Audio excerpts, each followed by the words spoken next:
Más sobre Minerva. La siguiente sección de Lo era Linda retrocede en el tiempo hacia el periodo en que Minerva era Burg Mag de Midleburg. Describe cómo los frisones perdieron sus tierras, incluyendo Gran Bretaña, ante los galos, y sigue hablando luego del rey marino John. Y de la colonización frisona del Punjab, la guerra entre las Burg Magden Calta y Minerva.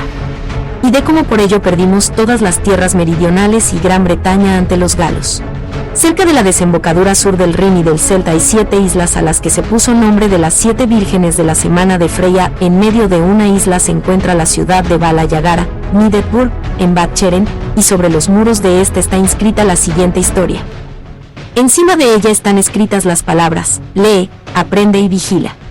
563 después del hundimiento de la Atlantia, es decir 1600 a.C., la dirigía una sabia sacerdotisa llamada Minerva, a que los marineros conocían como Nielenia. Este nombre estaba bien elegido, pues sus consejos eran nuevos y claros por encima de los demás. Al otro lado de Celt, en Flyburg, la dirigente era Sigrid. Esta doncella tenía muchas trampas.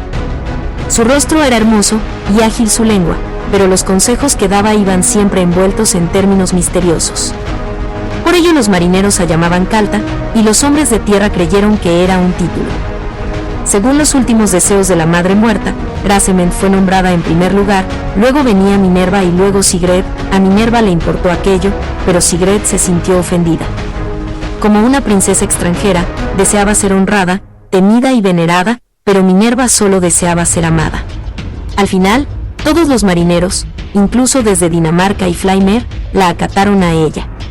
Ello hirió a Sigrid, pues quería sobresalir por encima de Minerva. Con el fin de dar una impresión de su gran vigilancia, tenía un gallo en su estandarte. Entonces Minerva puso un perro pastor y una lechuza en el suyo. El perro, dijo ella, guarda al dueño y al ganado, y la lechuza vigila para que las ratas no devasten los campos. Pero el gallo, por su impudicia y su orgullo, siempre está dispuesto a acabar con sus más cercanos parientes. Cuando Calta se dio cuenta de que su plan había fracasado, se sintió todavía más vejada y mandó a buscar en secreto a los magiares para que la enseñaran a conjurar. Cuando supo suficiente, se arrojó en las manos de los galos, pero sus malas acciones no mejoraron su posición. Cuando vio que los marineros se alejaban más y más de ella, trató de que volvieran por miedo. En la luna llena, cuando el mar estaba tormentoso, fue por encima de las olas salvajes diciendo a los marineros que todo se perdería si no la veneraban.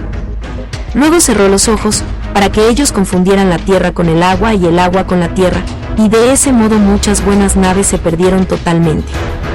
En la primera fiesta de la guerra, cuando todos los hombres de su país estaban armados, mandó traer barriles de cerveza que había drogado. Cuando todos estuvieron borrachos, montó en su caballo de guerra y apoyó la cabeza en su lanza. El amanecer no podía ser más hermoso. Cuando vio que todos los ojos estaban fijos en ella, abrió sus labios y dijo: hijos e hijas de Freya, sabéis que en estos últimos tiempos hemos sufrido muchas pérdidas y miserias porque los marineros ya no vienen a comprar nuestro papel, pero no conocéis la razón de ello. Durante mucho tiempo he guardado silencio, pero ya no puedo hacerlo más. Escuchad entonces, amigos míos, para que podáis saber a qué lado enseñar los dientes. Al otro lado de Celt, a donde de tiempo en tiempo vienen naves de todas partes, hacen ahora papel con hojas de calabaza, con lo que ahorran lino y no sobrepasan. Como la fabricación de papel fue siempre nuestra principal industria, la madre quiso que la gente aprendiera de nosotros, pero Minerva ha embrujado a todo el pueblo. Sí, amigos míos, embrujado, así como a todo nuestro ganado que murió últimamente. Debo acabar con ello. Si no fuera Burg Mag, sabría qué hacer. Quemaría a la bruja en su nido. Tan pronto como hubo pronunciado, marchó velozmente a su ciudadela, pero el embriagado pueblo estaba tan excitado que no se detuvo a sospechar lo que había oído. Con loco odio se precipitaron sobre Sanfal, y cuando la noche llegó irrumpieron en la ciudadela. Sin embargo, Calta volvió a fracasar en su objetivo, pues Minerva, sus doncellas y la lámpara fueron salvadas por la alerta de los marineros. Llegamos ahora a la historia de John. John, aunque varía en la pronunciación, pues a los marineros les gusta reducir todos los nombres que puedan pronunciarse más fácilmente. John, es decir, dado. Fue un rey del mar nacido en Alberga que navegó desde Flaimir con una flota de 127 naves preparadas para un largo viaje y cargados con ámbar, estaño, cobre, tela, lino, fieltro y pieles de nutria, castor y conejo. También se hubiera llevado papel de aquí, pero cuando vio cómo Calta había destruido la ciudadela, se encolerizó tanto que fue con toda su gente a Flyburg y le prendió fuego en venganza. Su almirante y algunos de su pueblo salvaron la lámpara y a las doncellas, pero no pudieron coger a Calta. Ascendió a las más altas de las almenas y pensaron que debió morir por las llamas, pero ¿qué sucedió? Cuando toda su gente estaba traspasada por el horror. Ella apareció en su corcel más hermosa que nunca, diciéndoles a Calta. Entonces el resto del pueblo de Schelda dirigió hacia ella. Cuando los marineros vieron eso, gritaron: nosotros estamos por Minerva, con lo cual se inició una guerra en la que murieron miles. En aquel momento, Grasemend, la madre, que había hecho todo lo que había podido para preservar la paz por medios suaves, cuando vio lo mal que estaba la situación, trató de acabar rápido con ella. Envió inmediatamente mensajeros a todos los distritos para convocar una leva general que congregase a todos los defensores del país. Todos los hombres de tierra que estaban luchando fueron apresados, pero Jon, con sus marineros, se refugió en su flota, llevándose con él las 2 lámparas, a Minerva y a las doncellas de ambas ciudadelas. Gelfric, el jefe, le citó para que compareciera, pero cuando todos los soldados estaban en el otro lado de Sel, Jon retrocedió hasta Flaimir, y luego vino directamente a nuestras islas. Sus guerreros y muchos de nuestro pueblo llevaban mujeres y niños a bordo, y cuando Jon se dio cuenta de que él y su pueblo serían castigados por sus malas acciones, partió en secreto. Hizo bien, pues, todos nuestros isleños y la otra gente de Sel que había luchado fueron llevados a Gran Bretaña. Este paso fue un error, pues ahora viene el principio del fin. Calta, que según dice la gente, podía ir tan fácilmente por agua como por tierra, vino a la tierra principal y a Micelia, Marsella. Luego salieron los galos del mar Mediterráneo y llegaron a Cádiz, fueron a lo largo de nuestras costas, y cayeron sobre Gran Bretaña, pero nada consiguieron poniendo allí el pie. Pues el gobierno era poderoso y los exiliados seguían siendo frisones. Pero entonces llegó Calta y dijo: nacisteis libres, y por pequeños delitos habéis sido exiliados, no para vuestra mejora, sino para extraer estaño con vuestro trabajo.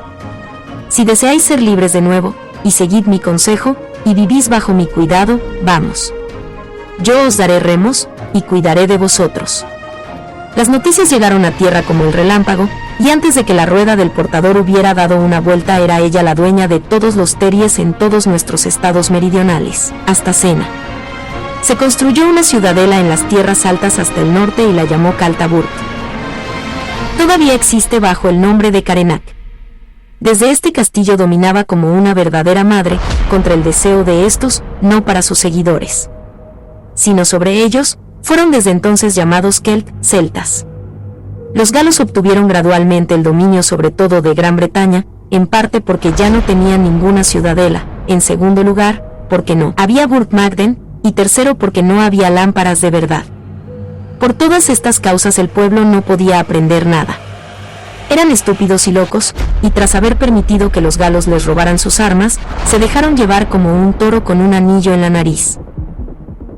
Escribiremos ahora de cómo le fue a Jon. Está inscrito en Teslan. 10 años después de que Jon partiera, llegaron 3 naves al Flaimir. La gente gritó: ¡Usa! ¡Qué bendición! Y de sus relatos la madre tiene noticia. Cuando Jon llegó al Mediterráneo, los informes de los galos le habían precedido, por lo que cerca de las costas italianas no estaban nunca a salvo. Por tanto, se fue con su flota directamente hacia Libia. Allí los hombres negros quisieron cogerlos y comerlos. Finalmente llegaron a Tiro. Pero Minerva dijo: lleva cuidado, pues aquí el aire ha sido envenenado por los sacerdotes.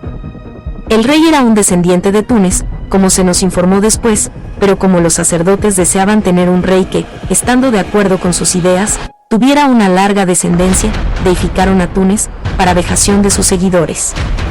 Cuando hubiera pasado Tiro, los tirianos capturaron una de las últimas naves, y como la nave estaba muy atrasada, no pudimos recuperarla, pero Jon juró venganza por ello. Cuando llegó la noche, Jon cambió su rumbo hacia la distante Crekalanden.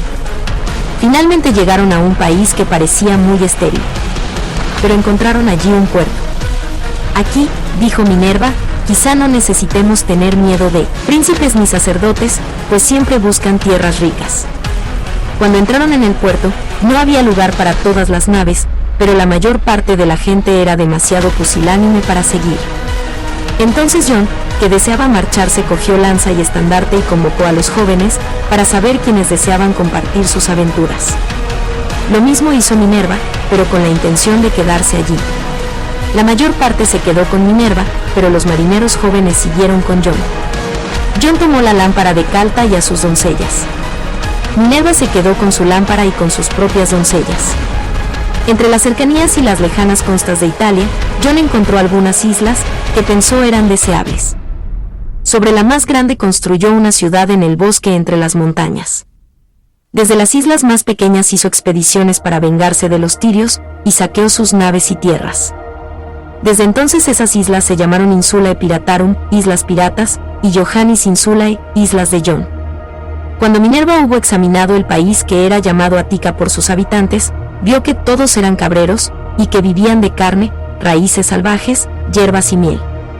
Vestían de pieles y tenían sus moradas en las pendientes de las colinas, por lo que fueron llamados Helingers.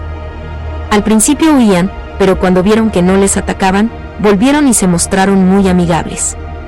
Minerva les preguntó si podían quedarse allí pacíficamente. Ellos estuvieron de acuerdo a condición de que los ayudáramos a luchar contra sus vecinos, que venían continuamente a robarles los hijos y saquear sus casas. Entonces construimos allí una ciudadela a 1 hora de distancia del puerto. Por consejo de Minerva, fue llamada Atenas, para que, dijo ella, aquellos que vinieron a nosotros supieran que no estábamos allí violentamente, sino que éramos recibidos como amigos a tal. Cuando estábamos construyendo la ciudadela vinieron a vernos los personajes principales, y al ver que no teníamos esclavos no quedaron complacidos, y así se le dieron a entender a ella, pues pensaron que era una princesa. Pero Minerva les dijo, ¿cómo conseguís vuestros esclavos? Respondieron ellos, compramos algunos y otros los cogemos en guerra. Minerva replicó, si nadie comprara esclavos no os robarían los hijos, y no tendríais guerras por ello. Si deseáis ser nuestros aliados, deberéis liberar a vuestros esclavos. A los jefes no les gustó esto y quisieron echarnos, pero los más inteligentes de entre el pueblo vinieron y nos ayudaron a construir la ciudadela, que fue hecha de piedra. Esta es la historia de Jon y Minerva. Cuando hubieron terminado su historia pidieron respetuosamente armas de hierro, pues, dijeron ellos, nuestros enemigos son poderosos, pero si tenemos buenas armas podremos resistirles. Cuando se estuvo de acuerdo con ello, la gente preguntó si las costumbres de Freya entonces florecerán, pero si no descienden de Freya habrá grandes disputas por ello, pues el portador debe dar 5000 vueltas a su yal para que el pueblo defienda esté maduro para la libertad. Sobre los Geatmen. Cuando Elenia o Minerva murió, los sacerdotes pretendieron estar con nosotros, y para que así lo pareciera deificaron a Elenia. Se negaron a tener otra elegida, diciendo que temían que no había ninguna entre sus doncellas en quien pudiera confiar como habrían confiado en Minerva, de sobrenombre Elenia. Pero nosotros no reconocimos a Minerva como diosa, porque ella misma nos había dicho que nadie puede ser perfectamente bueno, salvo Broalda. Por tanto, elegimos a la hija de Jefire como nuestra madre. Cuando los sacerdotes vieron que no podían freír sus arenques en nuestro fuego, que no podían hacer las cosas a su modo, dejaron Atenas y dijeron que nos negábamos a aceptar a Minerva como diosa por envidia, porque ella había mostrado mucho afecto a los nativos. Luego dieron estatuas de ella al pueblo, declarando que podían solicitarle lo que quisieran, siempre que le fueran obedientes. Con este tipo de historias el pueblo estúpido se apartó de nosotros y finalmente nos atacó, pero como habíamos construido nuestra ciudad de piedra con 2 salientes hasta el mar, no pudieron llegar a nosotros. Entonces, he aquí que un sumo sacerdote egipcio de ojos brillantes y mente clara o iluminada, cuyo nombre era Cécrope, llegó para darles consejo. Cuando vio que su gente no podía derribar nuestro muro, envió mensajeros a Tiro. Después llegaron 300 naves lines de aguerridos soldados de las montañas, que llegaron inesperadamente a nuestro puerto mientras estábamos defendiendo las murallas. Cuando hubieron tomado el puerto los soldados desearon saquear la ciudadela y nuestras naves, uno ya había violado a una muchacha, pero Cécrope no lo permitió, y los marineros tirios, que todavía tenían sangre frisona en las venas, dijeron, si lo hacéis así quemaremos nuestras naves y nunca veréis de nuevo vuestras montañas.